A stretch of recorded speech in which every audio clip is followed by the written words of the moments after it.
This next episode, I'm just going to describe it as one of the most positive, like good people. Their energy is just so on point. It's so positive, but I'm just interviewing them at the wrong time. This interview is recorded at just a bleak time in the history of Echo Arena. The game is being shut down. A massive event that happened a week and a half ago didn't go ahead because of the shutdown of the game, all these sponsors putting out all of this. So it's just really rough to watch, I'll be honest, because you can feel that the glimmer of positivity coming through, and that's who they're being, but there's this undertone of like, it's over, this is done. And there's a real like sadness that you can feel. It's not verbalized a huge amount, but it just comes across. And so then it makes me think, okay, do I really want to do this? Do I want to release this interview? And I think there's value in two ways. There's value in it's telling the story of, it's like it's documenting this game and what it means to this individual and to like tons of other individuals, but also it shows the emotional impact this game has on people and how it has changed their lives. This is a huge impact on people's lives. It's not just some, I don't know, I started playing Call of Duty. All right, cool. Oh, you've been playing it for a long time? Cool. This is a game where it's their social life. It's their escapism from normal life, but it's also something that they're putting hours and hours and hours in their week into.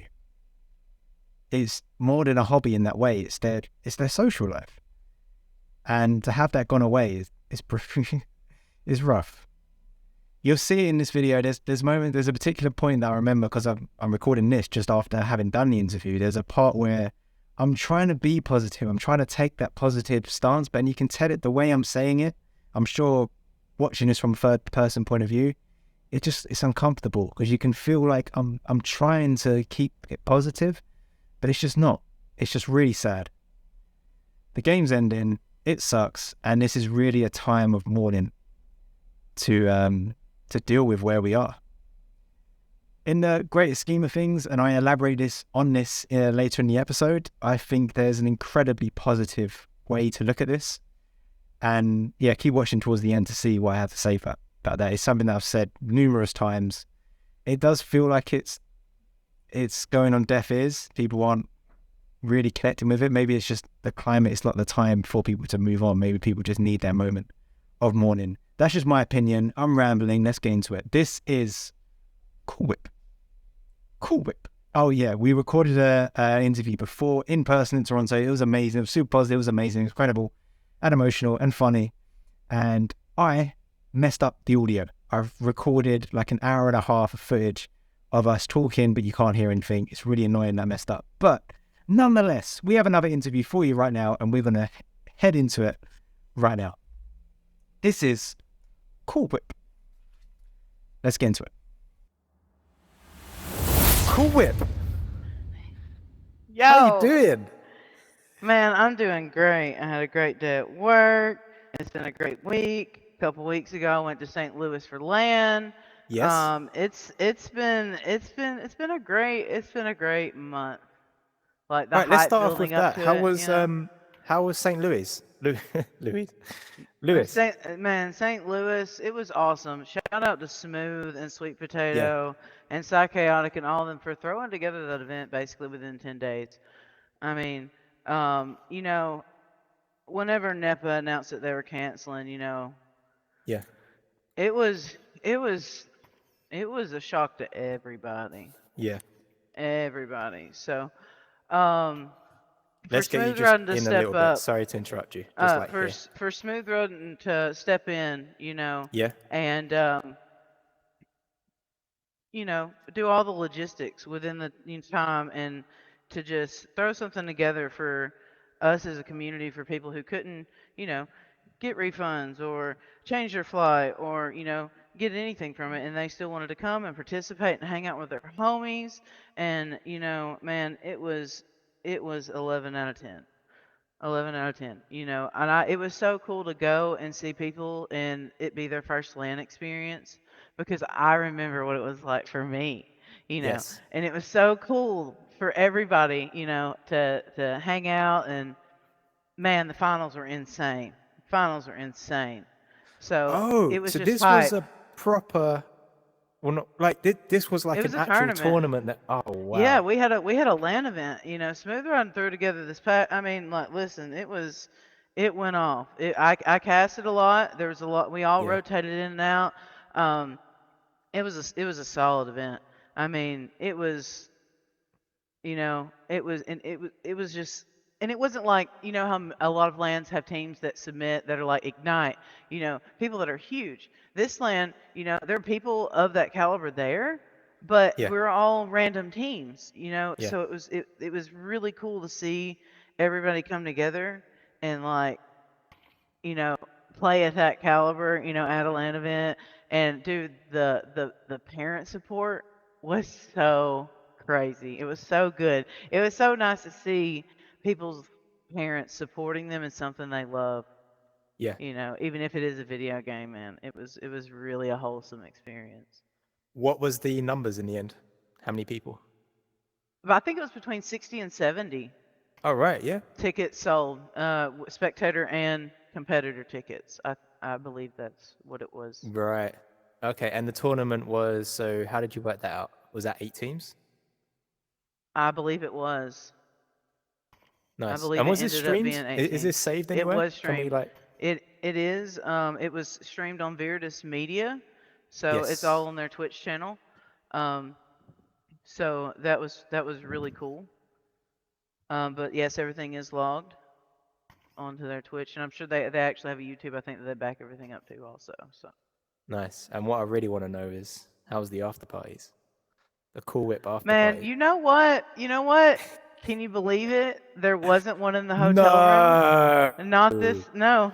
It was one of those No. things where someone else had a better spot, so I just, moved the party to their Yeah. Yeah. place, and we had a great time. It was a really good.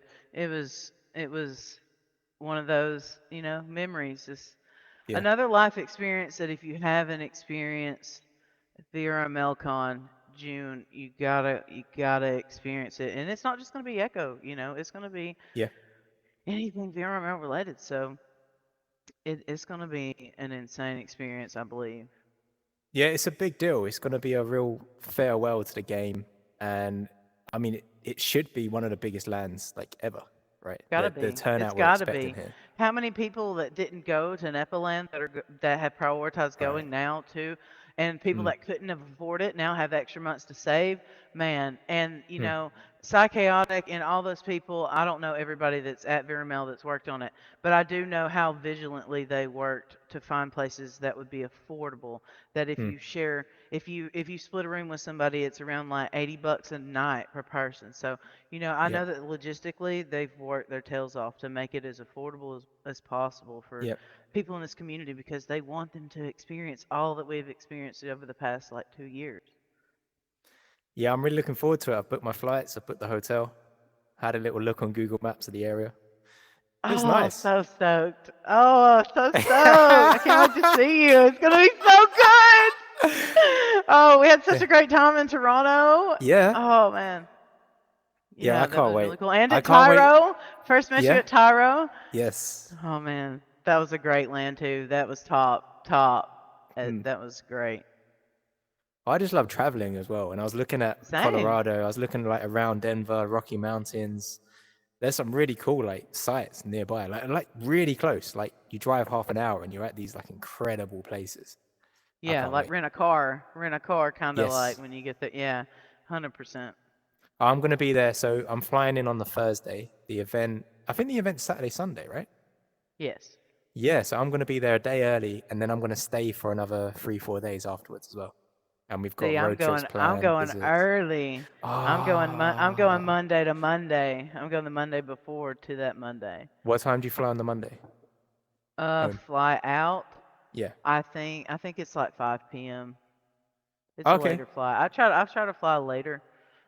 But Yeah, it yeah. just depends because it is direct flights. But logistically, Yeah. Well, my thinking was I wanted to do the event, and then once the event's done, that's when I can like, relax, just that makes sightsee, do sense. stuff I like didn't that. really think about that. But I kind of like the build up to the event because I like to be Yeah, yeah, prepared. I don't like to have to do anything when anybody gets there because I wanted yeah. hospitality. It's that's Yes. because I know what it's like to be traveling all day and not Yeah, want to go. Man, who wants to go to the grocery store? Who wants to have to go to the liquor store? Who wants to the dispensary? Whatever you got to do, it's yeah, you just get there and it's like, hey man, come up here, have a libation, have some conversation, chill out. You've been traveling all day. Just nothing yeah, better than having a conversation after probably being on an antisocial airport airplane experience, yeah, yeah. Makes sense. Just come Plus, a it's your little VR homies. closer. Come like hot. Yeah, that's perfect. Yeah, VR homies. This is going to be the big meetup. I mean, I'm sure there'll be meetups afterwards, but it won't be the same. Let's face it. This is the last Yeah. like big one, Yeah, and you're it'll right. be emotional. Oh, yeah, definitely.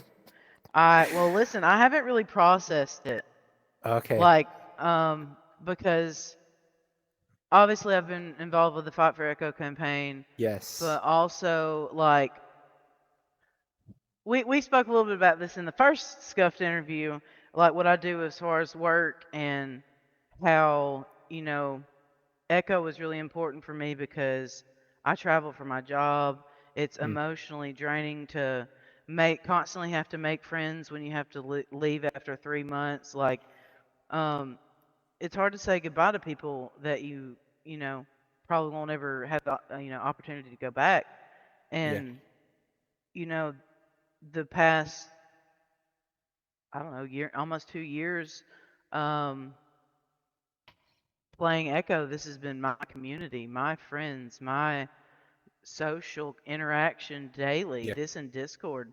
I mean, hanging out in VCs, and um, that's been my community and my safe haven. So now it's like Yeah. I haven't processed after August 1st because I have no clue.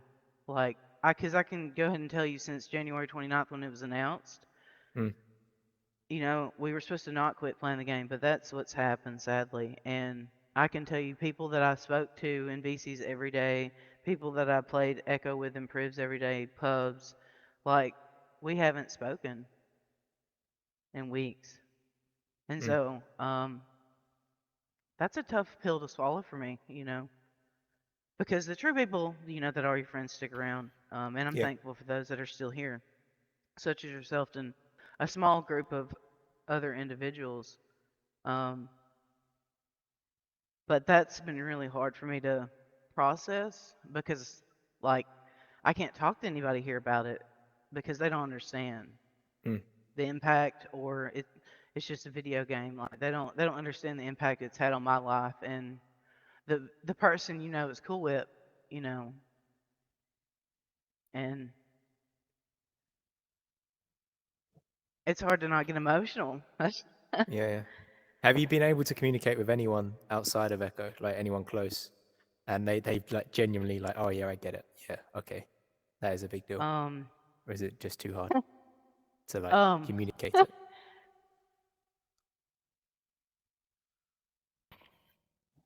Yesterday was my mother's 60th birthday. Happy birthday, Mama Cool Whip. Yeah, shout out to my mom. She's super supportive, man. Ever since I actually found this game, she's been hyper supportive and Yeah. always wanted to watch on Twitch if I was ever on VRML because um, it was something that I was passionate about. And then, Yeah. I always saw my time as valuable. And why be mediocre when you can be phenomenal at something? Like, if you just practice and be vigilant about it, like, you can aspire to do anything and be anything. And like, I played comp Halo 3 back in 2010 and 2011. And that was the last time I played video games because I was in high school. And then when I graduated, I had to go to college and build my career and, um, you know, n- be an adult. The rude awakening of, hey, you have to Yeah. go make a Yeah. dollar to pay. And so I didn't play video games for a very long time. And then I bought a VR headset the same way as, I bought a Quest 2. As many people find Echo. it's a free game, and then you load in and then you do the tutorial and you're like, oh, this is pretty cool. And then you get in game and I think I don't know if I like to believe that everybody remembers their first pub. And I definitely remember mine. And it was one of those things like dimly describes the taste of chocolate. Yeah. Like, like that is exactly what it was. And from there, I mean, I used to play pool um, competitively, and I quit playing pool competitively to play this game. Mm. And it's crazy because I played this game without even knowing there was a comp scene for like four. I had 1,700 games, I think, before I even played season 4 of VRML. Like I didn't. Yeah, I was an addict. I still am an addict. I mean, um, so it's crazy to look back and you was talking about have I talked to anybody about it IRL that's Yeah. you know and I went home and saw my mother on Sunday night. I drove home to surprise her, and she had asked me, how was St. Louis, and I was like, man, it was really great, and mind you, the Echo announcement was January 29th. Um, and she was so excited to hear about it, and my mother wants to come to land. My Yeah. mother wants to come to land. And the answer to your question is not really. I have not told my mother that Echo is ending. Um, Oh. and one, because it was her birthday, I didn't want to make her sad or anything. But other than that, it's hard. Yeah, that's fair. It's my mom, and she's hyper supportive, and Yeah. it's like, it's just I don't know. It's tough because I haven't even had a chance to process it Yeah. to myself because, like, I've told a couple of people at work because I was at work when I found out. It was right before I was leaving, and so obviously when I found out that Echo was being shut down, I was visibly distraught, and as everybody was. I don't think anybody expected that update announcement. Um, and so I that didn't explain it to them, but the next day, they were like, "Well, what's up?" And I was like, "Well, because it's ironic because when I first started playing Echo, I was working at this same facility, Right. and a caveat to this, it's a really good story actually. My very first ever competitive Echo match was streamed. Um, I think it was Jeep Girls in her tournament that she had, and we played this team called Dad Bots. And it was a King of the Hills style tournament, Yep. but Ecomania, right? Echo Mania, yes, that was Yeah. it. Yes, yes, yes, yes. So, um, that very first game, I played in the bathroom downstairs, in a bathroom, before I had to go to work because I knew that I had to play in that game. So it's so ironic that my Echo career started in this hospital and ends in this hospital. Like, Wait, you it was played a really funny. match in the Yes, bathroom? yes, in the bottom of the hospital in the bathroom that nobody ever uses that had applicable room for me to swing my arms and I Okay, could there was lock the space. door. Okay.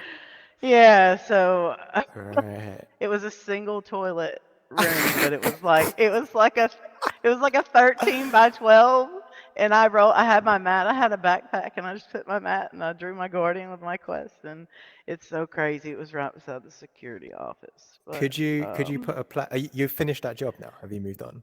You're not at that hospital no, anymore. You I'm should go currently back and there. get a plaque put up in the toilet.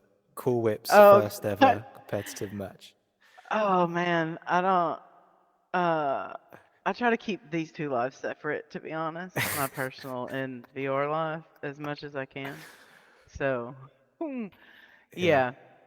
I think that would be frowned upon. Uh, but I don't. God, I'd hope that.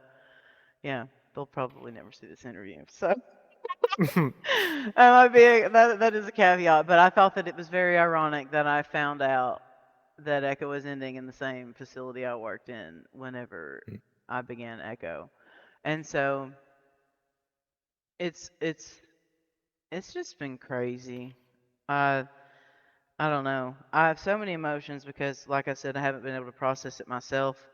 Um, because whenever I do, it's going to be rough, and I'd rather do that surrounded by my homies. Yeah.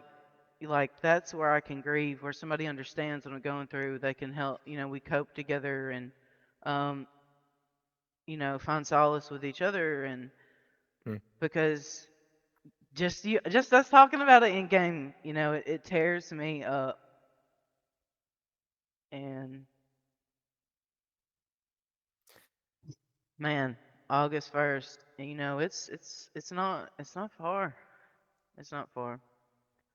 But it's been a long journey for me Yeah. from season Well, 4 to now. And let's go into that. So, for okay. context for the viewers, we've had a whole conversation, and silly Money Mitch, I don't even know what happened. Like, just the audio was not recorded, so I've got an hour footage of us having an amazing conversation, and you can't hear any of it. No, but you can tell we laugh a lot. That's the main Yeah. point. Oh, We loads. we laugh a lot. There, Yeah. you have So you had a lot of good questions. yeah, well, what's good is that it's been a fair few months since we did it. So I've genuinely forgot the questions that I asked and the answers that you would have given. I remember the vibe of it. I remember the gist of it, but it's probably a Hmm. good chance to revisit this. So if you're comfortable, I'd like to ask you about your life before Echo. So like, what were you doing? Were you traveling with the current job Yeah, you are at the moment? yeah. So Yeah. since 2017, I've been traveling as a medical technologist around, but more so the Southeast United States. Yeah. Um, and I played pool since then also.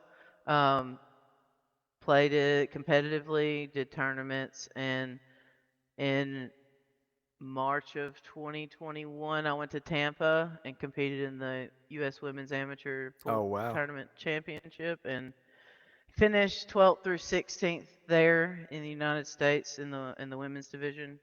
So And what was then that like in that moment in time? Were you being paid for those tournaments? Were no, you right? you paid to get paid. Yeah. Well, you compete in a qualifier to go to that tournament. So I Yeah. competed in a qualifier against like 30 other women, and you had to win that qualifier to go on.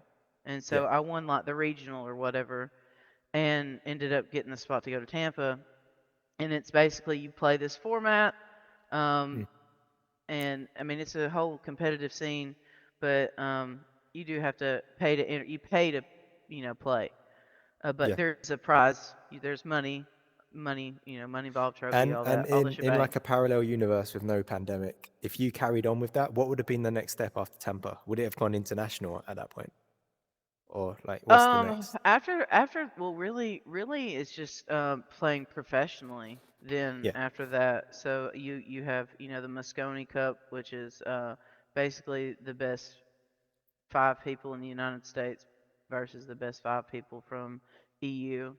So Mm. it's kind of like our EU, and you grind it out every year. It's either in Europe or it's in Vegas. So it's pretty cool. They swap back and Nice. forth in the years. Um, but also there's a lot of pro divisions like divisional tournaments, but Yeah. those are all pay to play. They always have like a Calcutta, which is an auction where you buy your horse, you buy your player, and they it's like a side pot. It's an additional pot. It's really where a majority of the money is.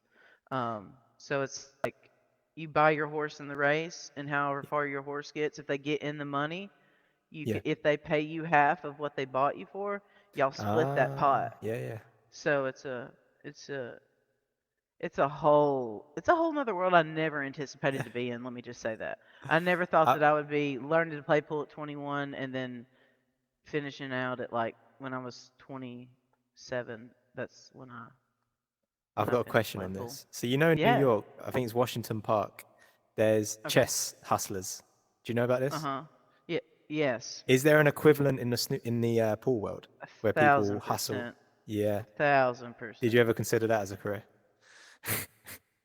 Been there, done that, got the Yeah. T-shirt. Oh, amazing. I mean, yeah. I mean, I travel for a living, so me Yeah. and my ex significant other, that's what we would do. I mean, Yeah. we would just go in That's to amazing. pool halls or go into bars, pull off a bar stick off the wall, and you know, people play for money, people play for beer, people play for your car, people play for your house. I mean, people get when people don't like to lose money, they don't No. like to lose. So, They double down, do they? If someone loses. a lot, yeah. But so in the past life, I played pool, still traveled, um, pretty family oriented. My family is diehard Alabama fans, Roll Tide. It's funny, I'll probably get a lot of hate for that one, but it's okay because we've got more national championships than anybody else, so it's fine. So I'm a huge football, Alabama Yeah. football fan. So that's what took a lot of my time, and then the pandemic hit. And like most people, I mean, I was in healthcare, so all of 2020 was a blur for me. Plus, I was getting Yeah. my bachelor's degree at that time. Right. Never knew a pandemic was going to hit, but I decided, oh, I want to get my bachelor's before I turn 30. And went gung ho and was like, I'm going to do it all in 1 year. And that was the only good thing that came out of 2020 was I got a degree. That was it. My dog died, COVID. My friend, it had a stroke. It was just like it was an awful year. And then I got a quest in March of 2021 and played Echo in like April when I got done. I got done playing in Tampa. I was kind of like, you know how we get tired of playing Echo, you get burnt out. That's how it was because I'd practice and practice and practice and practice for USMs, and I just played so much pool. After that, I was just like, You're done. I just need a break from the pool hall, from the bar. Like I just want to like, you know, play this thing that was really cool that I played. So And let's. I just want to stick on that point. So before, did you know what VR was? Had you tried a headset no, before? I had Was it no quite clue. Listen, impulsive? Did you see the headset and just like, yes, I want it? okay, I gotta wind it back. So the whole reason why I got a VR headset was at that time I was dating someone who was on a transplant list, which means that we couldn't fly, we couldn't go places, we couldn't go see other places, Right. we couldn't vacation. We had to drive there. So due to altitude reasons, and so I originally bought the headset so that we could travel virtually to these Right. places, Makes like because sense. I'd seen badass YouTube videos. Sorry, I don't know if I could say that. Yeah, that's fine. Um, these cool YouTube videos that are like VR, but we're watching on the phone. I was like, dude, that would be so cool to watch on YouTube VR in a headset. So that was originally what I got it for. But then eventually it came. I found Echo, and once you got over all you did all the VR YouTube stuff, then you find like the International Space Station stuff, then you like Yep. found the roller coaster stuff, and then you found Yep. Echo VR. Yeah, that's where I was. I found Echo VR and I stopped. I didn't go any further. I found it and I like latched onto it, and it was like, man, and then really as soon as I found out that there was a comp scene, it was over. I knew that I wanted to get there one day, and I can remember being in Dimwey's Monday's Matches Madness when I was like, I had just gotten into beer league. So, I mean, it was August of like 2021 or something like that. And I was still like only like 5 or 6 months in playing. And I would be in his chat and I'd be like, look, one day I'll get there. One day I'll get there. And I mean, to this day, I haven't made it to the ladder in VRML or anything, but I have definitely improved.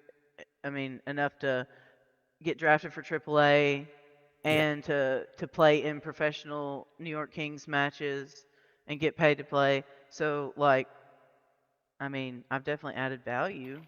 So it's been a super humbling experience What do to you remember from those early days? So say like the first few months of first playing the game, going into pubs, like how did you start to oh meet other man. people? Well, it's crazy because at that time I was working night shifts. I was working so like 8:30 at night to like 7 in the morning, and I would get off work and I would get on Echo. So I played a lot with EU OCE, and then like the first people I met was Jidray and Cheese Bread is a Lie, and those are my season 4 teammates. But those are people that obviously were teenagers at the time, like 18, 19 years old, Yeah. and they stayed up all night, and so we would legit VC all night, all night. I get off work and we'd hop in the game and we'd play for a couple hours, either pubbing or, you know, and that was fun because originally I was just pubbing with a bunch of ping. Like I didn't know what ping was then. I just thought it was like, dang, what's going on? Because I was new, I didn't know, You you must have know. known from your competitive Halo days, right? You must have been aware of Well, latency and but I didn't understand why that was happening. right. I didn't understand that it was, dude, it's like 2021. Like I haven't played since like 2011. I was one of those old people, one of those boomers that didn't know that you didn't have to go to GameStop and get a game that everything's DLC until like 2.5 years ago. Yeah, I know it's embarrassing, but that was me. So I'm not. I was. Listen, I'll shout out to everyone in beer league, because whenever I joined beer league was when I think I improved the most, was because there's a lot of people that play top tier Echo that are in beer league that I would never have had the opportunity to play scrim, pub, do beer league with and learn from other than that community. Like, because I was ass at the game. I wasn't going to be in Priv game. Wasn't going to be in AAA or professional at that time. I think it was just pro. But even being in Diamond or anything like that. So there's definitely like Phenom is a gem. Yeah. I think anybody that comes into contact with Phenom knows that he knows this game inside and out. And he's always been very positive and forthgiving with information and teaching and taking time to help people improve. And I think he definitely proved his worth when he took over helping with scouts and NEPA and that avenue. But I can't give enough credit to beer league. Beer league probably saved my life the most because of that community and the group of people that are in there, because they're all adults. It's 21 plus, like people that, Mm. I mean, that have had life experiences, that's been married, that has kids, that's going to college, that are, get some people are retiring. Like it's a whole different. There's people of all walks of life in there that Mm. have so much wisdom and so much advice to offer. And people in that community have changed my life. I have forever lifelong friends because of that community. Mm. And that is one thing that since January 29th has been said in there, is that even though Echo goes away August 1st, Beer League will be forever. And I will forever be eternally grateful for Essend and Gilligan and Cy and Five Spot and Smooth that moderate, and created that space for us, because there's so many leagues. There's so many leagues surrounding Echo, that are all wonderful communities for stories just like mine, that people have had the same experience. Yeah. So your life, like before the shutdown and out, so 2022, 2021 as well, like towards the end of it, your life was traveling the country. You were doing like early shifts. I imagine you were getting up early, and then you'd I have was working nights. I was working nights. nights. Okay. Yeah, so either scrimming and playing before I had to go into work, Yeah. or just playing pubs when I got off work. Right. So Yeah, what playing time comp. I zone was were you always in? OCE time zone then? If you're finishing work at early yes. hours. At that point in time, I was working nights, Yeah. and then I can distinctly remember whenever I joined beer league. So we'll say August of 2021. At the end of that, Yeah. I was in Kentucky at that time, and I was playing in a hotel room. It was also when 2CQ first started. Um, everything happened from my hotel room. I played Echo. I did 2CQ. I was living Mm. in a hotel 4 days a week, and then traveling back to Alabama home when I wasn't working, because at that time I was just working 312s. And I would stay the extra day in Kentucky only so I could do 2CQ, because that's what I did. I would work all day, and then it would be too much to drive home to Alabama. I'd be exhausted, so I would just stay an extra night, and do 2CQ, sleep, Mm. get up, go home. So it's crazy because I the concept of time is, I don't know, man. The concept of time, just thinking back to how a lot of Rolodex memories just went through my head there when I said Mm. 2CQ, because it was funny how many different hotel rooms I set up in, because either the Wi-Fi was shit, like the fucking Yeah. Yeah. Ethernet port didn't work, like, and then once I finally found a room, they kept me in that room the entire 6 months I worked there. Mm. It was great. Like, after that, it was great. Once we found a hotel room that had reliable internet, it was crazy. I mean, but yeah, I was traveling and working all over, and it was so crazy. When I was working there in Kentucky, I found out that Gilligan literally Yes. lived Yes. 40 minutes from me, Right. and it I was like, holy shit. And like, we hung out. He invited me over to his house. It was, I'll never forget. I'll never forget. One of my most fond memories of my life was one Christmas of it was the Christmas of 2021. I was up there and working, Mm. and Christmas was on a Saturday. And Gilligan opened up his home to me for Christmas and invited Yeah. me to come have dinner with his family, and to have, sit around the campfire and have peppermint hot cocoa. And it was one of the most selfless things that I will forever be grateful for, because that would have been my first Christmas alone in my 29 years of life. Yeah. Um, and that's just one of those memories that I would have never had if it wasn't for Echo, a If it lifelong wasn't for friendship. Echo and it wasn't for those nice people, someone inviting you into their home at Christmas. Mhm. So Yeah, we kind of moved on from it, but I do want to go back. So go for it. 2CQ. Do you want to speak Oh about that? How man. that came about? Your relationship with Yeah, how did? yeah. So speaking back to how beer league saved my life, there's one individual Yeah. who everybody knows is Queen Cap, Yeah. and I met her through beer league. I think she joined maybe a week or two after me, or vice versa. I can't remember. But we have a safe space where only the women can speak, and I went into there regarding a personal issue, and Queen reached out to me, Yeah. and we connected on a different level. It was it was something that she had experienced, and something I was going through, and she helped me through it. She helped me get through it. She gave me advice through, her wisdom and what she had experienced, and it was like yin and yang. Mm. And you can ask anyone in beer league. Whenever we were in chat together, it was explosive. We just took over the chat.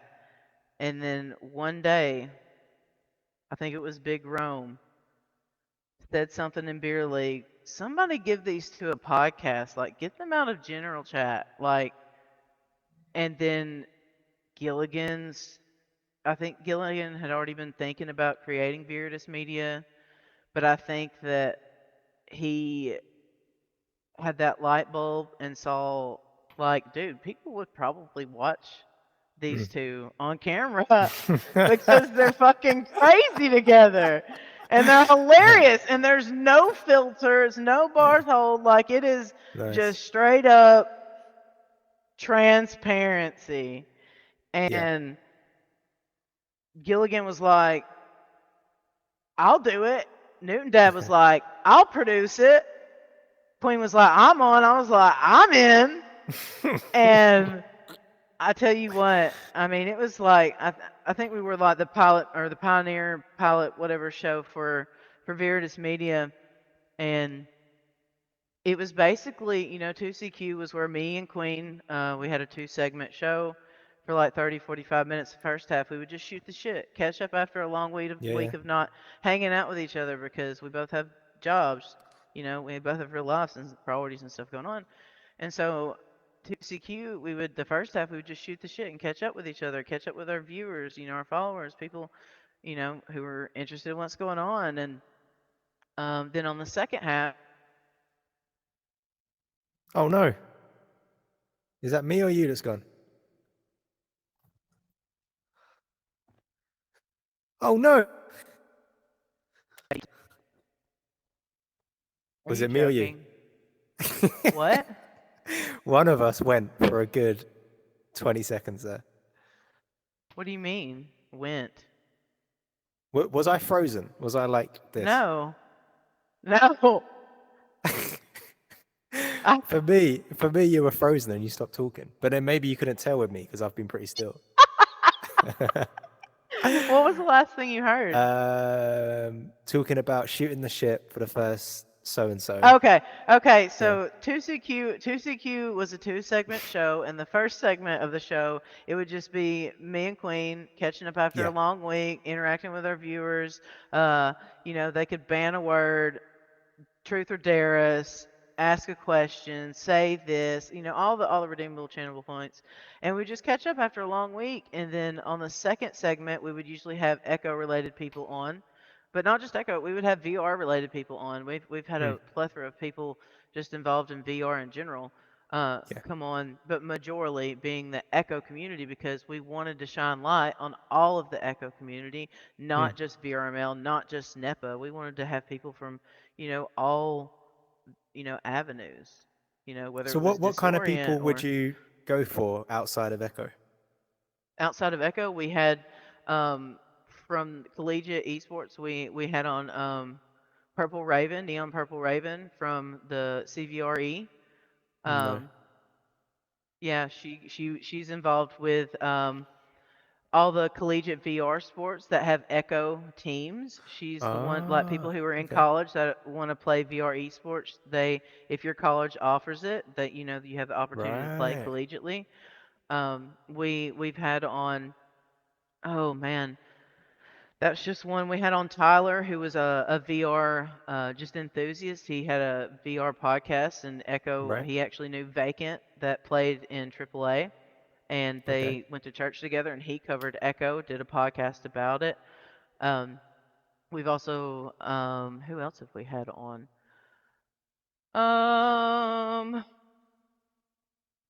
Oh, I hate when I can't remember people's names. It makes me feel so awful.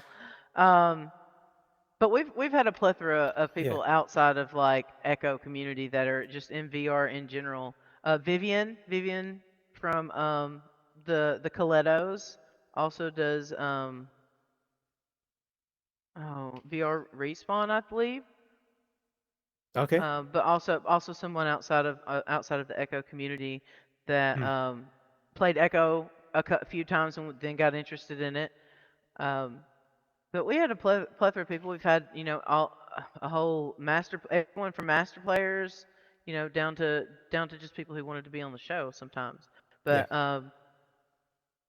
it's the main center thing was that this is a place where anybody from the Echo community is allowed. No matter what organization you're from, we have beef with nobody. We want to shine spotlight on all of the Echo community to bring it together. We want to build the bridges, not burn them. Extend the olive branch to maybe people working with one another, and it's been crazy.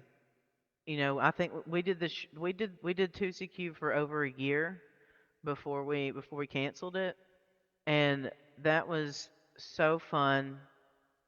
There's I'll never there's memories I'll never forget that are also saved in a commercial somewhere for various media that has me beatboxing and laughing and just being the realest me with my best friend on this podcast that we poured our heart and soul into, as well as Gilligan Newton Dad and Muted Monster in the end, to help us, produce that for the community. Um, and I always knew that before we started it, I wanted to do the giveaways. Whether that was majorly why Right. people were there, that's cool. I don't care. You were coming to listen and hear about Echo people, and we made you watch the entire duration of it, in order to do that. But I always wanted to give back to the community. Like, that is Yeah. something I always wanted to do. I wanted to make it, like Sika said in her interview, you know, you always want to make the corner, better than the way you found it. Right. And that's kind of how I knew I wanted to be a pillar of positivity in this community. I knew that I didn't want to be toxic. I done been there, dude. I'm grown. Like, I don't have time for that. So it's like I tried to be a lead by example figure for a lot of these kids and these girls, especially with VRGL and Lover. Um, there's a lot of people who don't have a positive influence in their life that play this game, Mm. and that was my thing. Was the same thing as Sai said. I tried to not leave any stone unturned. Anybody that comes into contact with me, I want it to be a positive experience, and then maybe they'll be like, "Oh man, that was really cool interaction I just had. Maybe I should try doing that rather than being toxic." Because, as you know, what is many people's first Echo experience like? It's toxic, you know. Mm. And that probably shies a lot of people away. So I always knew, first as a new person in the game, second as a female in the game. Mm. Um, it's been rough since day one, but I'm an Alabama girl. I got tough skin. There ain't nothing I've been called that I haven't been called in real life. So it was nothing to me. They're just words. They're just keyboard warriors and people hiding behind the Echo unit. So that's why I tried to always be a pillar of positivity in the community. Shout out to Sammy Gabby and Glass and Natasha Lore, Yeah. Psychaotic, um, in the beginning, Kit Catastrophe, I think, too, that curated VRGL and have offering that safe space for females and female identifying people to have a safe, non toxic environment to learn to play Echo, to not have to play mute in a pub and actually speak and learn how to play the game without being bullied or harassed. And, VRGL was my first comp scene, like playing like against people and talking to people, I guess. Um, so that was a really good experience for me, having a positive environment to learn in, I'm pretty sure. And then, of course, when Psy branched out and we co-founded Lover with Glass and Caroline Rose, that's been overwhelmingly positive, for the girls in the community. And Mm. pillars of positivity, Psy, Glass, Rosie Hope, Saluna, Paranim, all these women pioneered the way, um, and paved the road for girls that play Echo. Um, Mm. I believe Rosie, the first female master player.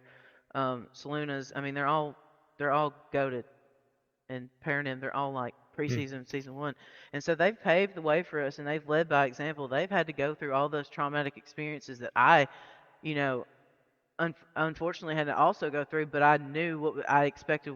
I knew it was coming because of them. They were kind enough to let us know, it's tough out there, you know. Um, so kudos to them for, you know, So just what? paving the way. Yeah. So what I like to do in these interviews, I like to keep the timeline. So we've kind of spoken Yep. about your life before. We talked about the Yep. snooker, the Halo, and Yeah. your job that you were doing before. We've spoken about you Mhm. getting into VR Mhm. and your journey into the competitive scene, but more interestingly, the community, the VRGL group, the Beer League, Mhm. and the people starting your podcast, meeting Queen Cap, and putting on that Mhm. show for over a year. Were is there like a next step to it, or is that where you were in like Christmas just gone in the holiday season? What No. had it moved on from there, or were you still very much in the Okay. momentum of all of So this? I remember around this time of Christmas, they had announced AAA being announced. NEPA had announced AAA was being, Yeah, they were going to do a second season. And I was yeah, like, oh, cool. I want to, then they had announced the Scout program, the PDR, the yeah. AAA, and the Pro. And I was like, oh man, I've immediately put in my application to get into Scouts. Um, and then I got accepted, and so that's where the real comp started, was because like the hardcore fast paced of Echo that Yeah. people play, that's where I was introduced to it, because Did VRML I'm still bronze, gold, yeah, did NEPA mean silver. something more to you than the other community leagues that were around at the time? 1,000%, because there was something to achieve. Everybody wants to be a professional. Everyone wants to get paid to play. Yeah, I'd had a taste of that when I was in high school. And, I can only imagine once they expanded it, dude, it was bloodthirsty, I'm sure, because, like, what 15, 16, 17, 18-year-old don't want free money to play a game they're already good at? yeah, Like, and so I saw it as a challenge, one, because I'm old, two, because I'm a girl, three, because like this is a new game and I want to be good at it, because like I said, my time is precious, why waste it? I mm, want to be good at the things that I put time and effort into. And so I mean, I joined PDR, and there's many people, I think I had the most when I don't know now, but I do believe that whenever I was in there I had ping for the most privs for the time that I was in the scout program. Like there would be times that we would priv 2 and 3 times a day. I mean, it was it was an insane amount of echo arena it was probably unhealthy, to be honest, with the work just for schedule I the was people working. watching this that may not be Echo players, when you say priv, you're talking about private matches. Yeah, a private Right, match where we 4v4 each other, random teams. We don't pick teams. We just, however right. you load in is how you play, Like a and pickup then game, we can mixed. adjust. Yeah, exactly. Just a Yeah, mix, like a mixed game 4v4. And so whenever I got into scouts was really when I got the opportunity to play with a lot of people that would wipe the floor with me, that still wipe the floor with me. But PDR was that ecosystem where I could learn. Not, I wouldn't say it was a non-toxic environment. It was definitely toxic.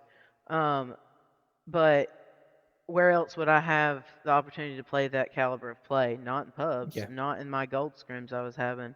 And so when when I had the opportunity to be in PDR, I knew that I was going to grind. I was going to grind. I was going to grind until I got into PDR. And I'll never forget, after the first PDR grading scrim, I was so hyped because I felt like we did really good. We lost both the matches, but our team that I was drafted with, we had good attitudes. Like we vibed. Like afterwards, we were like, "Oh man, we did so good." And then everybody gets their graded scores back, and you're like, "Oh man, we all did really good. We're gonna get draft. We're gonna make it into PDR." And then everybody, no, nobody. I don't think anybody from our team gets in.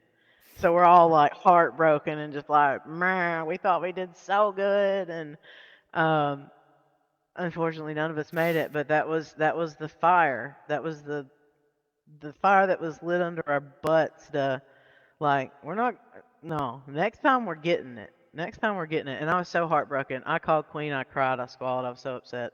I was in a hotel room crying in the bathroom, talking to her about how I didn't make it, and I was really upset. And she was super supportive. And I was in beer league, and I was just like, wah. And they're just like, bro, you got it. Like, just do it again. And so the second grading scheme came around, and I got into PDR, and then that was like another level up because there's a whole bunch of people that have been in PDR that didn't have to go through the scout program.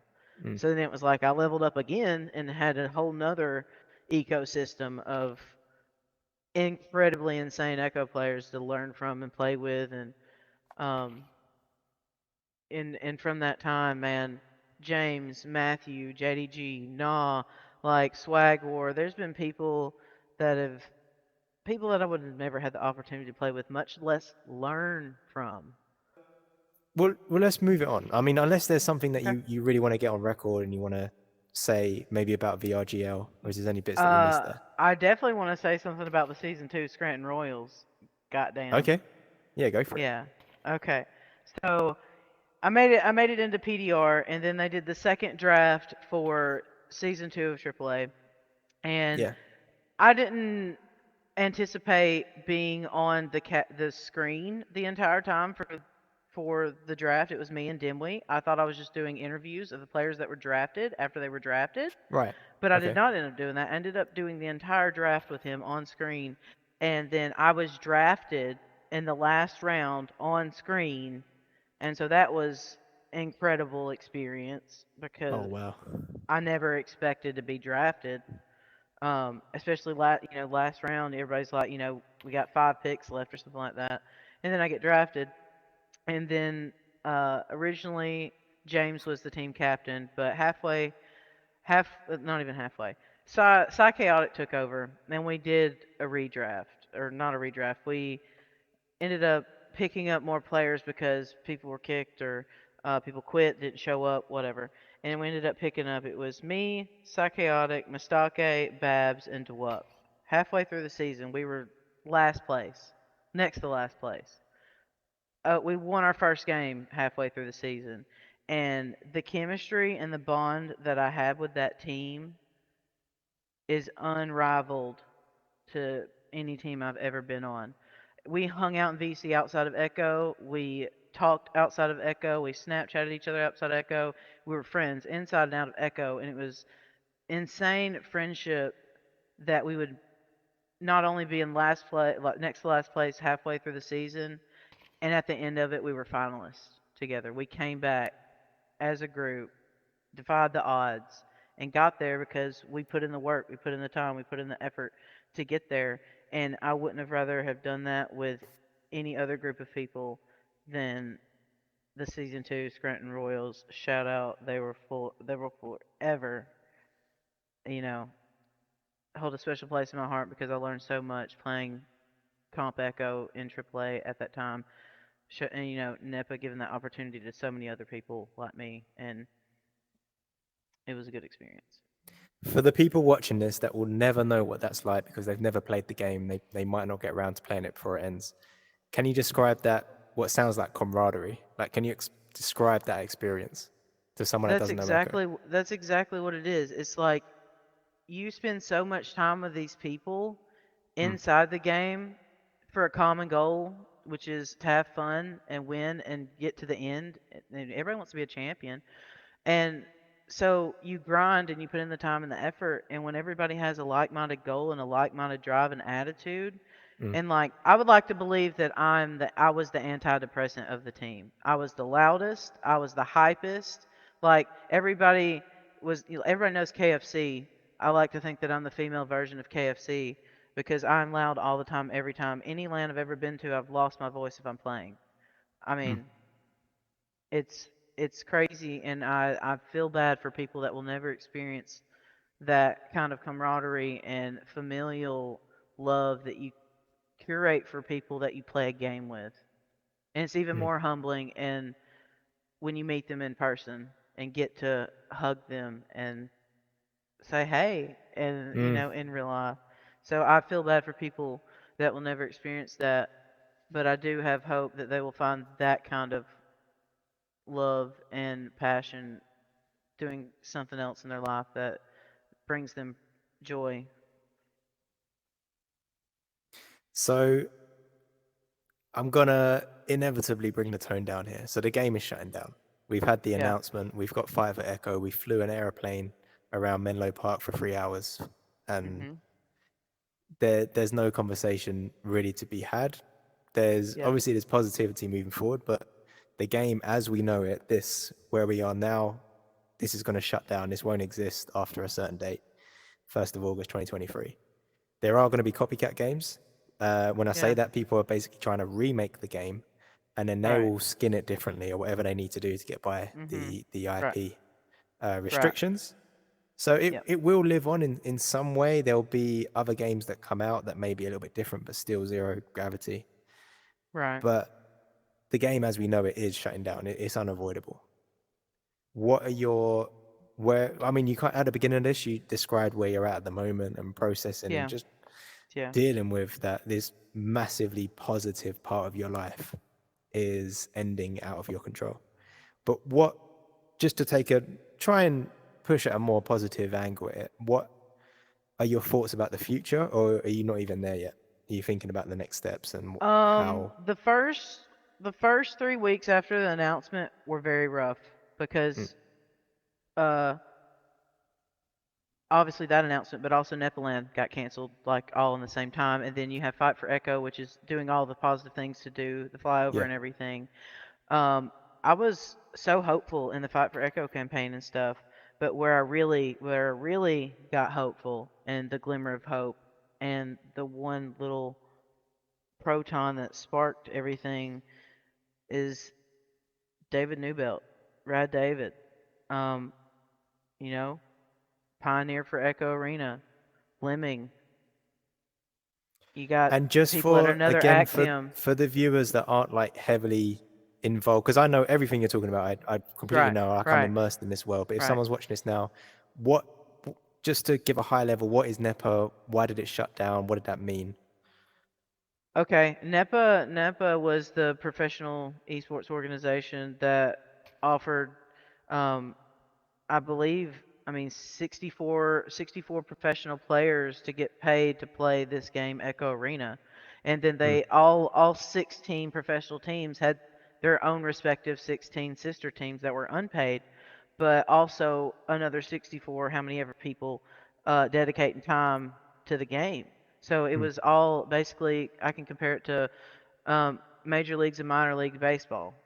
That's basically yeah. how, you know, we worked. And that's what NEPA originally was. Plus, they had the PDR program, which was and the Scouts program for people that were just like me in the beginning, looking for a place to improve and wanted to play competitively with a shot to play professionally one day. So And this NEPA was an was organization, that offered yeah, that community. and it was team owners that were paying their players. They're investing real money into it, and we had Yeah. media coverage as well, with plans Yes. eventually for proper network coverage Correct. of the sport.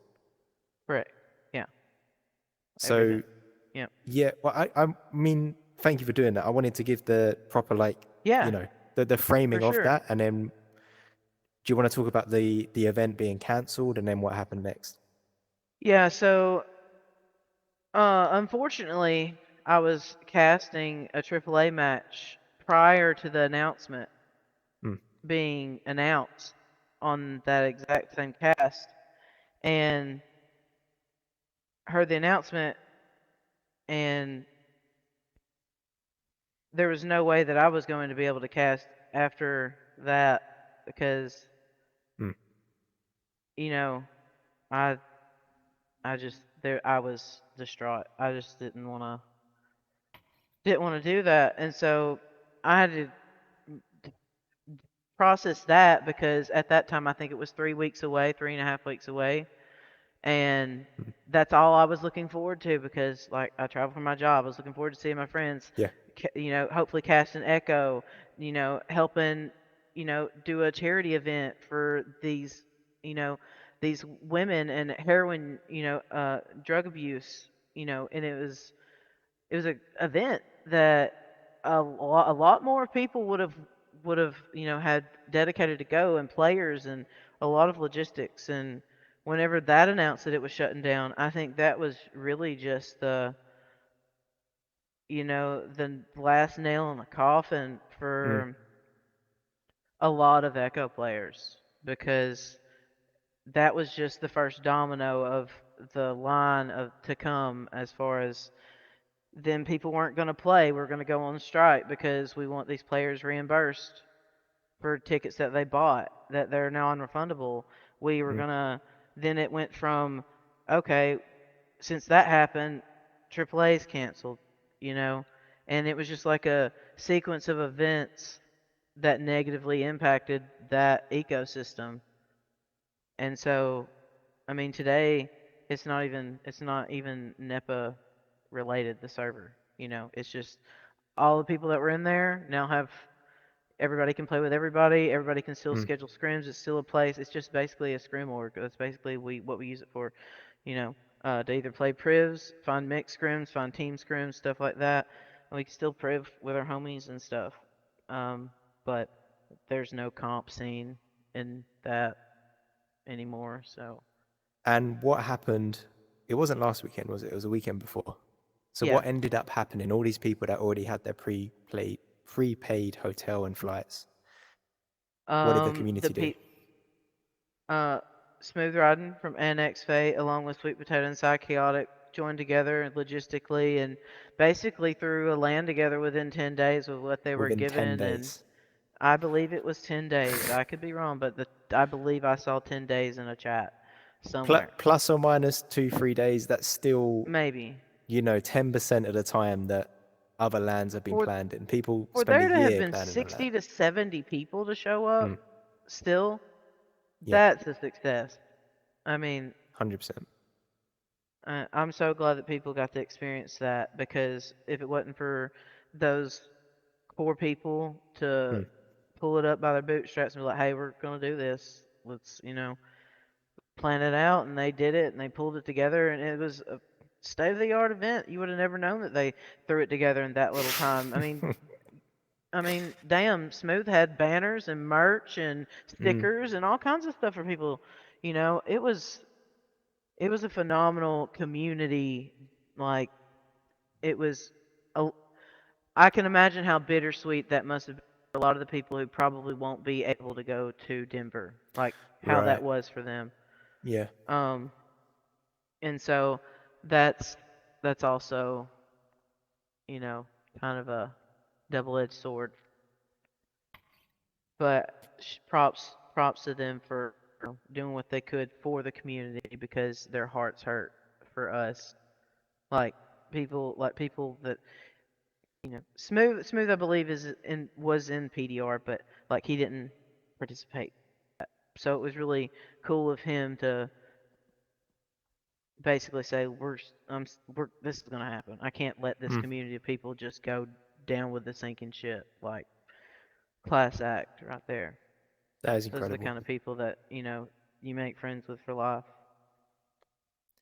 So because you were running, you were saying all these things, and I was like, okay, slow down. Let's go through the story. Slow it here. Yeah. So you moved on to lemming. So do you want to speak about what is another axiom, and why is that important? Okay, so another axiom is really important because Lemming, and now Brad David N, but also David Yee, who are the three original devs for Lone Echo, and Echo Arena as we know it, Echo Combat. And so, Right.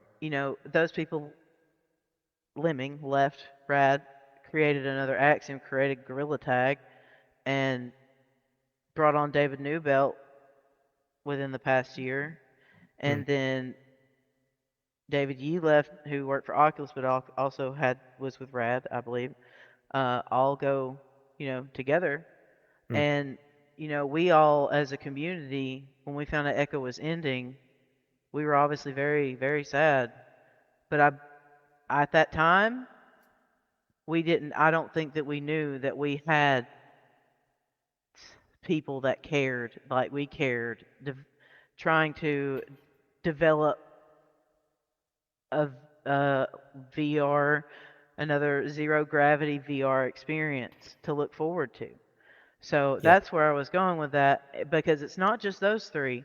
Those three are branching out and getting people that are involved in the community that have been preseason, that were, um, you know, involved from 2017, that are being involved with, creating this thing that we love and know as Echo Arena, that will do the best to make sure the locomotion's right, that you know the hitboxes that we want are going to be good, that Mm. the movements is as good, geo, the arena size, like that. The best people that we know that love this game as much as we do are going to be involved in the creation of probably what we are looking forward to. It will never be this. It will never Mm. be this.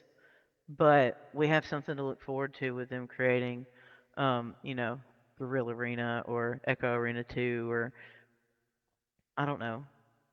Some that's my glimmer of hope. That is my saving grace. That is the I have so much confidence and just hope in them and all of the people. If I'm sure in the coming months we will see a list of people that they have hired that have been Mm. onboarded to beta test, to QC test, to help create this game. I think we will all be very excited to find out that people that care as much as we care are going to be helping create something that could be the next thing that we play after August 1st. So that is my entire positive. That's what I return to when I start thinking about August 1st. Right. That's where I have to go, The at glimmer of least hope, now. as you say. Yeah, yeah. That's where I have to go in my brain, so I don't break down, because it'll Mm. happen. It'll happen. I just don't want it to be alone in a tiny efficiency apartment with my dog.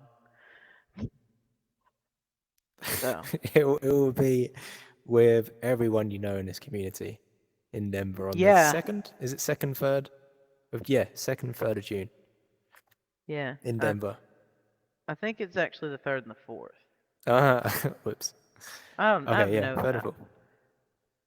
Yeah, I think it's the third and fourth. Um, but yeah, I'm so excited because today we've all been talking about hotel rooms and stuff, Mm. and getting excited.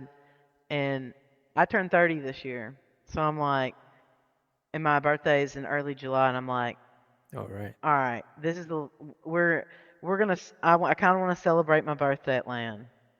So, Dirty 30 coming to you live from Denver, Colorado. Uh, it's gonna happen. But Okay. also Dirty 30 coming to you live from the Beer League camping trip, July 2023. So, I could not want to celebrate my birthday with anybody other than my homies and friends Yeah. from the Echo community, because, like I said, IRL, I have a few. Like, when I say few, I mean like two friends, uh, that I could, message. So I would rather hang out with people that are going to be in one spot Mm. and make it memorable than alone in a tiny efficiency apartment. So, um, that's kind of what I'm looking forward to. I'm really looking forward to VRMLCon in Denver, in June. And shout out to everybody that's been doing all that and Mm. making it work behind the scenes for. I think it's going to be a few hundred people, easy, from the Echo community. Just from the Echo community, a few hundred Yeah. people. Um, at least I'm hopeful. I don't know how I just turned, but yeah. Uh, oh, but yeah, that's Yeah. what I'm looking forward to. That is the as of right now, the last thing I'm looking forward to is the Beer League camping trip that's Echo related. So I have a couple more events to look forward to, and Yeah. then after that, it's kind of like the last month before the game shuts off. I'm probably gonna just grind, just Mm. play as much as I can, and try to try to get the homies back in here, and Yeah. I really love to see beer league games get up to like 40 people signing up again, where it's just an insane amount of people just back in the arena playing, laughing, creating memories inside this arena that will be Yeah. no more after August 1st. Out Take of all the clips, curiosity, man. yeah, have you made plans for the last day? I have not. I have not. Um, Because I think some people are talking about that they're already organizing the last games on the last day. I don't know, man. From what it sounds, I think I might. I think I might go to Vegas. I don't know. Sounds like a good day to be in Vegas. It sounds like a To be honest, eh? sounds like a Okay. good day to be in Vegas. Oh, So I think that might be a part of my plan. I might just. I don't know. yeah. Vegas sounds fun. Been there once. Okay. I wouldn't mind going back again. Well, for the snooker tournament, right? Pool tournament. No, I actually went out there for my homegirl's 30th birthday. Okay, Dirty 30. So, yeah, it was a good time. It was a good time. Okay, different subjects. I've got a question. Okay. So Yeah. this video, we'll put this up. It'll get like, I don't know, 100 views, 100, 200, 300 views, maybe more. Who knows? But some of those people watching, there'll be some young 14, 15-year-old girls that are looking up to you. They probably know about you. They've been watching 2CQ. What message do you have to them on a platform like this? What advice do you have, like in the game or in life in general, or anything that you'd be pondering that you'd like to share to someone like that, like a younger sister? Okay. Number 1, know your worth. Number 2, don't be a convenience to anyone. Number 3, don't surround yourself with people and things that are not positive and conducive to your life. Especially in a game or any kind of game for females, you're always going to have to work harder and smarter to get to wherever you need to go, because the odds are always going to be stacked against your favor. And you're going to have to learn to know that whatever people say to you or about you is not who you are. You just have to have leather skin and let that roll right off your back. Don't let those people, you know, speak your truth. That is for you to do. And anything you put your mind to, anything you care about, anything, as long as you work hard, you can achieve anything you want to do. Don't let people define your success, and not everybody's version of success is the same. So, any day that you keep learning, you keep improving, that's what matters. And don't settle. That's another thing. Don't settle in anything. When you stop learning, you start growing. So, you stop learning, you stop growing. So, always do your best, and don't let other people's opinions matter, because they don't. That was beautiful. Thanks, man. Took me a long time to get to the place that I'm in, to be the way that I am, to not let people bother me, and it's been through experiences like that, mostly in a work environment. And then joining Echo was a whole nother beast. Whole nother beast when you're competing as a late 20-year-old against 14, 15, 16, 17-year-olds that have a whole different vocabulary. And that was definitely a huge learning curve. But it's definitely been an experience to overcome and adapt and try to be more positive influence in those toxic kids' lives. But other than that, there'll always be people like that. You don't give them the time of the day, because when you do, you're giving them exactly what they want, attention. So you just, you know, keep it moving. So I said it last time we spoke in real life. We recorded a podcast, but the audio messed up. But Yeah. at the end of that, I told you that I assume you're doing it on purpose, but you're just a massively positive person, and yeah, it rubs off on other people. Like I feel good hanging out with you. I feel, more positive than when I came into the arena. And I'm sure that's evident, like doing your podcast with Queen Cap. People are watching that for a reason because you're giving off good vibes. And it's even amplified in real life as well. When I met you in, both in Tyro, in Atlanta, and also in Toronto more recently. Yeah. I just always try to be positive and optimistic. Like that is my thing. Because I'm always live by the motto, just be kind. Just be kind. You never know what battle someone else is facing. You never know how a simple smile or how are you, give them a compliment. You never know what other people are going through. And I also know that by personal experience, which is why I try to implement that in my everyday life because I want that to be known as a characteristic about me is that I am genuine, I am kind, anything that I wouldn't do for somebody, because that's how I was raised, and I always wanted to treat people with respect and get it back, but also leave places better than the way I found them. And there's no I mean, why be negative when you can be positive? Like, what good does it do to be negative? There's nothing about it. Like, so, I mean, yeah, we lost, but hey, we made a really sweet shot. Like, there's always the silver lining. Sometimes you do get so grayed out, even not just Echo, but in life and about yourself, things that you take time to self-reflect on.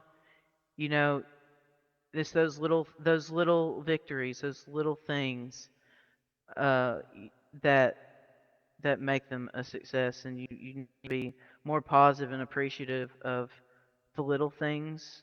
And sometimes, you know, yeah, shit happens, but we're blessed in other ways, you know. I've got one But more question here. yeah, You can carry on because it's a different tangent. I'm going to go now. go for it. It's just a fun question. Okay. I hope I asked this to you before as well, and I can't remember if I did or Okay. not, but Okay. chip or no chip? I'm sorry. Chip or no chip? Would you put a chip in the back of your head that connects you to the internet? Fuck no. Fuck no. Fuck no. 0% no. No. AI is too crazy. No. Mm-mm. No, thank you. Listen, when no, my subconscious is bad enough. I don't need to think about that.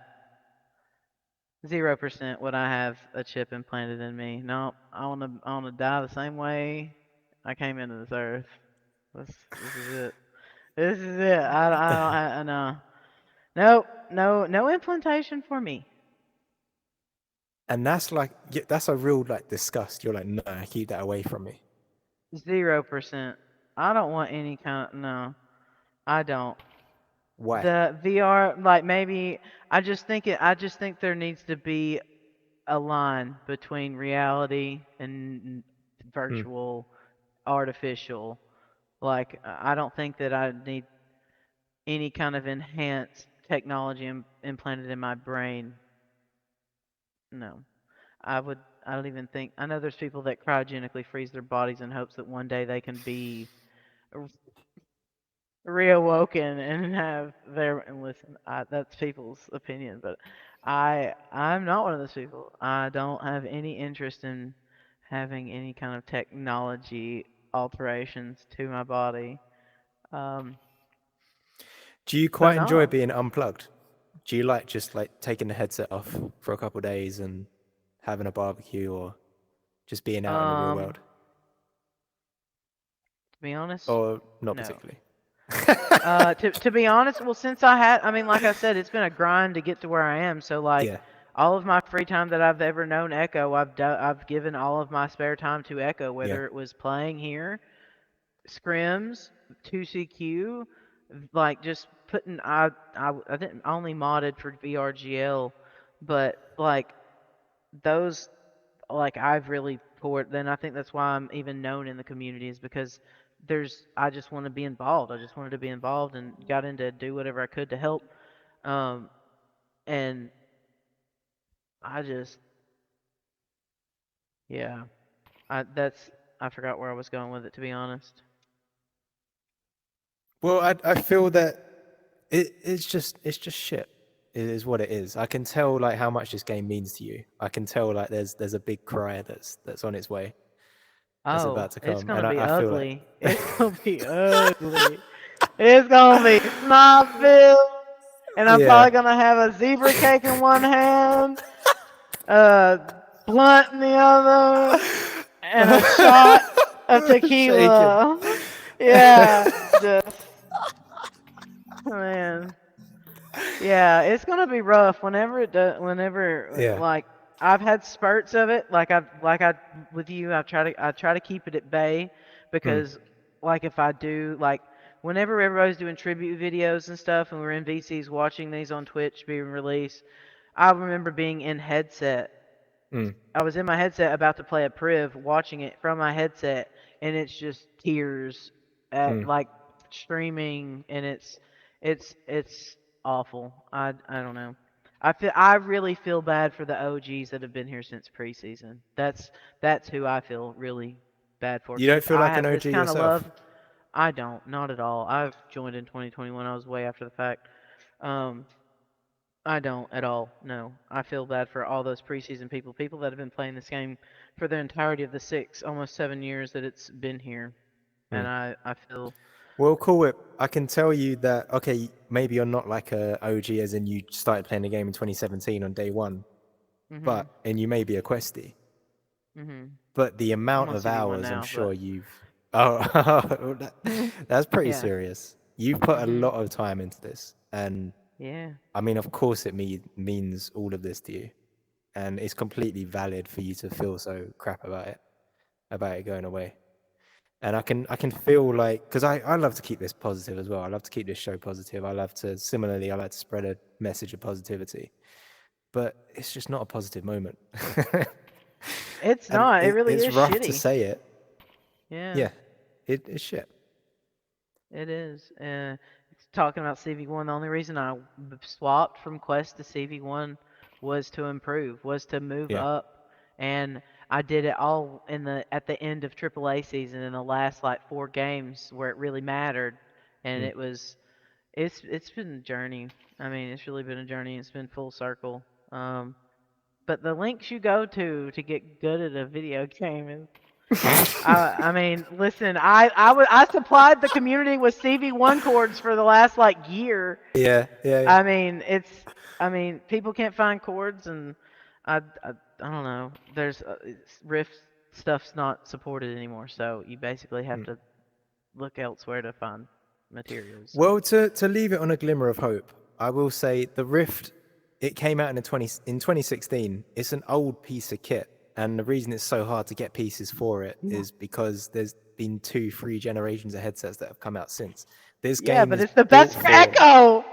This Yeah, game is no, built that's for what I'm saying. Rift. It's the best for Echo because Yeah, Echo hasn't kept up. Echo has been, I know yeah, it's rough to have this moment now, but yeah. it's It been is. dying because it hasn't caught up. It Yeah, hasn't stayed up to date.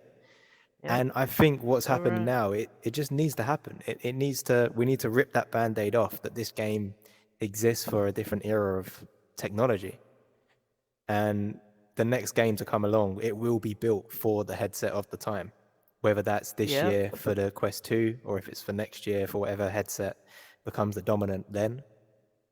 Like who knows? Who knows? It could be, have you seen that big screen headset? Yes, I've seen the big screen Yeah, what if headset, it's a the headset leaks like of the that? It's Quest completely 3. different. I don't know. That headset would be very interesting, I think, to play in. Uh, Pico seems to be a good option also, but Quest 3, if there's been leaked pictures of it. Plus, I think if you can link the Quest 3 with the Pro controllers, that might also be really dope. But like I said, uh, I don't know what to expect, but I do Hmm. have hope in what another Axiom's going to Hmm. do. And I know that they're going to make it to the best of their ability with everyone in mind, and and that includes headset usage, what headset they're going to go with, whatever, but or make it Hmm. compatible with. But I know that they've probably already had that conversation. So I have all of my faith in those those folks over at Another Axiom and all the people that they have added to their roster of brilliant minds to curate, hopefully, a new love for us. Yeah. It's Yeah. I really want to make this point that it does seem crap right now, and I've said it already, because it is crap, but we'll be looking back at this time, we'll be looking back at 2023, and we'll go, wow, like, what a time. Do you understand, like, the titles that are going to be coming out in the next 12 months? Do you know how many, like, gorilla tags are going to be coming out? Like, when I say gorilla tag, I mean games developed by one person, a unique mechanic to it that turns out to be massively adopted. There's going to be gorilla tag times 100. There's going to be all these different titles. The industry, the gaming scene is going to completely change. There's going to be newer and better hardware, better tracking, better visuals, better everything. And we are, like, on the verge of it. It just all has to die first. How we know it now, this headset that's 4, 5, Ernest 6, keeps 7. trying to jump in my lap. I'm sorry.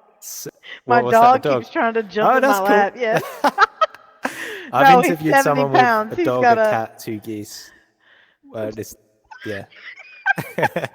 There's been all kinds of animals on this show. Don't worry about it. Oh, okay. Ernest, you're loud. He's been on 2CQ many times on the Beer League podcast. So. Yeah. Yeah. But yeah, you're right. We just gotta stay positive. It's okay not to be positive every now and then. Oh, I'm all about positivity, but, like, when it's crap, it's crap, and it's a crap time now. Actual. Cool. We'll do another one in a better time as well. Maybe not in this arena. I don't know what this platform's going to look like in a while, like in the future. I'm always down like James Brown. Let's go. Nice one. Okay, we'll end this now. But yeah, we'll speak soon. We'll play soon as well. Make sure you got the mic on. Check 1, 2.